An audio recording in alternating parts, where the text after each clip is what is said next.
Mes rūpinamės savo kūno raumenimis, tačiau kvėpavimo raumenis pamirštam. Visai neseniai atradau įkvėpimo raumenų treniruoklius, kuriais prekiauja deguonies sistemos. Power Brief treniruokliai yra skirti žmonėm, kurie gyvena aktyvų gyvenimo būdą, daug sportuoja, leidžia laisvalaikį gamtoje, mėgsta važinėti riedučiais, dviračiu, bėgioti.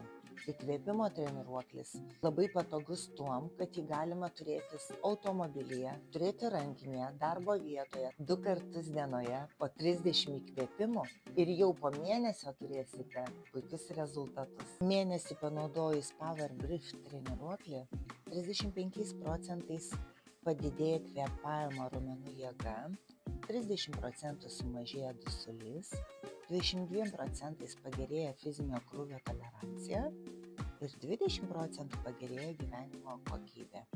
Deguonies sistemos turi įvairiausių aparatų, tinkančių ir sveikiem, ir sergantiems žmonėms. Jeigu turite tokių sutrikimų kaip kvėpavimo takų uždegimas, bronchitas, astma, kosulys, turite artimųjų tarpe, kas patiria insultą, ar turi demenciją, arba tiesiog blogai miega naktį ir pasirodo žmogui yra miego apnėja, kreipkitės į deguonies sistemas ir jums tikrai padės. Netgi sveikus žmonės skatinu rūpintis ne tik išoriniais savo raumenimis, bet ir vidiniais.